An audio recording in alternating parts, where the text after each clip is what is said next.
If you had Tyler Buckner visiting Tuscaloosa on your Alabama quarterback battle bingo card, well, go ahead and mark that space because it appears that the drama in Tuscaloosa when it comes to the quarterback position is only getting started here in 2023.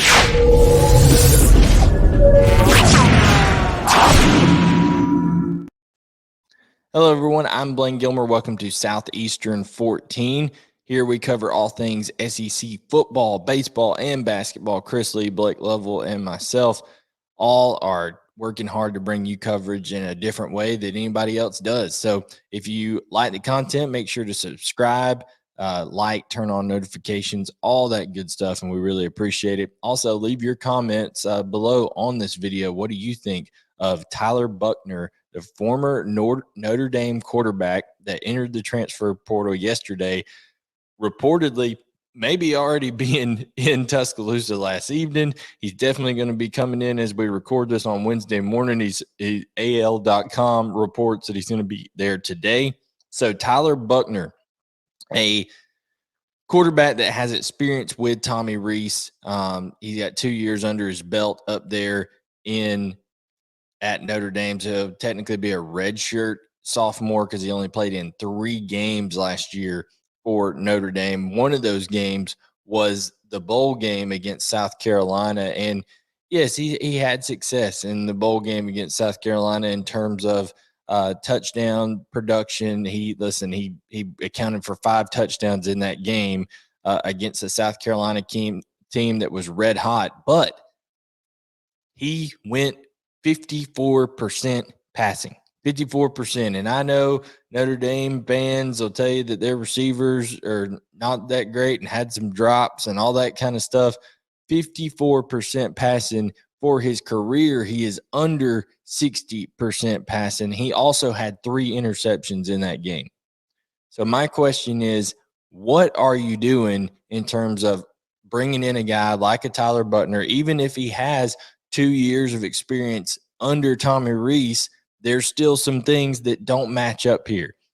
We've been told that 75-80% of the terminology for Alabama is going to remain the same from what it was in the previous regime, right? Nick Saban's not going to change a whole lot of stuff over, okay? He's going to keep the same terminology that he's had dating all the way back to Lane Kiffin. He's kept a lot of the same terminology from Kiffin to Sark all the way through, okay? So if you've changed your terminology, if you're Tommy Rees, now, even if you've been with Tyler Buckner, he has to come in, okay? And it's not like, Bill O'Brien got to change a lot of things either. This is what Nick Saban does. Your offensive coordinator has to adapt to what Nick Saban wants to do at Alabama. And Tommy Rees, even though he's going to change a little bit of the style of that offense, the terminology and stuff's still the same. So Tyler Buckner would have to come in here in the summer.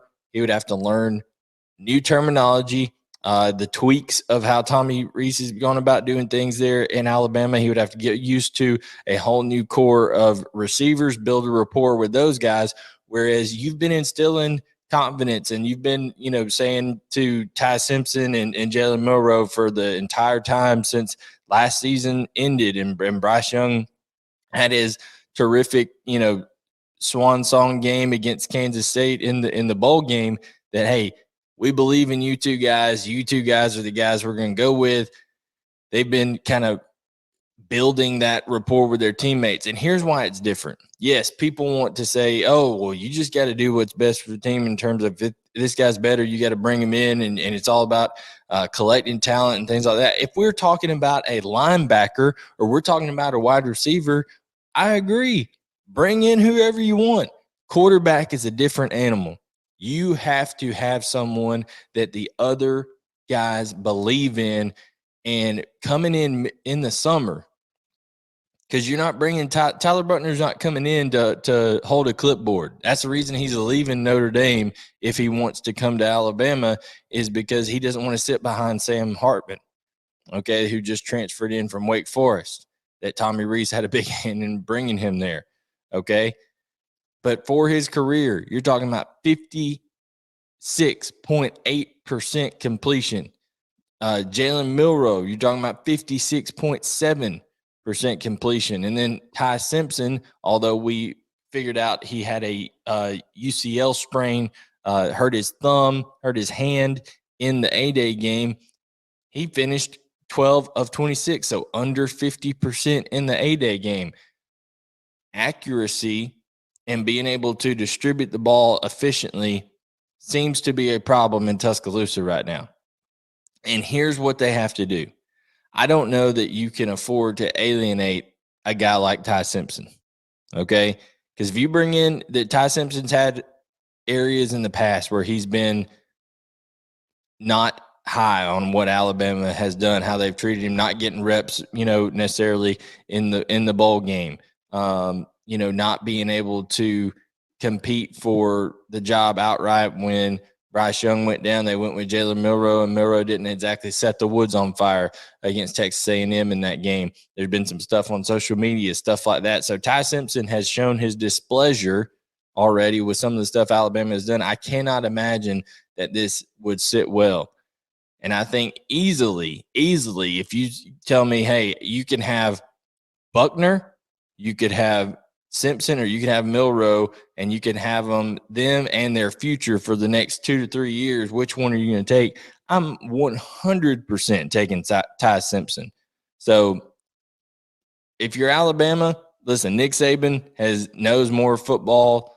He's forgotten more football than I'll ever know. Okay. Same thing with Tommy Rees. These guys, this is what they do for a living. But in terms of the team dynamic and the culture, I think in the past you've seen Alabama, Nick Saban even alluded to it, that most of the success that they've had over his tenure was through guys that they recruited to Alabama out of high school and stuff like that. But they have started to sprinkle in, transfer portal guys and things like that have made an impact. You look at, Jameson Williams and all those guys. I think that quarterback is just totally different. Jalen Hurts, Tua, all those guys, they recruited. They had in there. They weren't bringing a guy in. They recruited Bryce Young. I think this is going to be a totally different thing. And what's going to happen is, if he does come in, there's going to be one, maybe two guys leave. And then, you have young guys there also too, and Eli Holstein and Dylan Lonergan. I don't know how you can manage this if you're Alabama, especially with the rumors, this coming on the heels of the rumors that Tyler Van Dyke was receiving back channel conversations from Alabama, and, there would be potential interest if he wanted to enter the transfer portal. And we're not even going to get into, tampering and all that stuff, because listen, every school out there does it.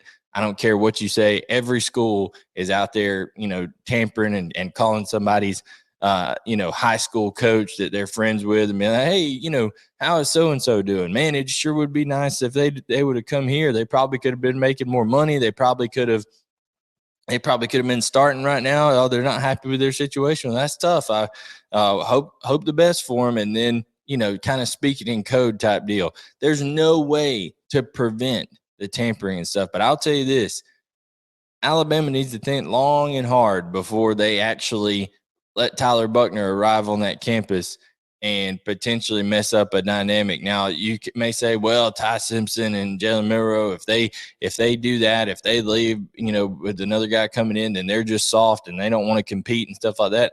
I disagree. They have been competing, okay? And in this world of college football, quarterback is the one position that I understand transfer portal for, because there is one guy that gets to play that position. It's not a rotation.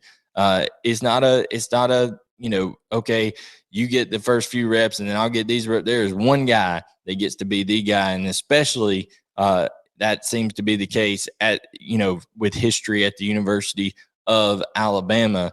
You're going to take the commanding share of the reps. Even if Alabama's way out in front, Nick Saban usually keeps the number one quarterback in there with his offensive unit for most of the time. So this is not a steady situation. This is not something that I think Alabama fans anticipated. I think that everybody thought that one of the two quarterbacks would kind of separate themselves on A-Day. Neither one did in Jalen Milroe and Ty Simpson. And listen, like Lane Kiffin says, it is about talent acquisition. It is about building a roster that you're responsible to the president of the university, to the athletic director, to the people on staff, to the fans, to everybody for building the best roster. That's what Lane Kiffin said about how he goes about things at Ole Miss.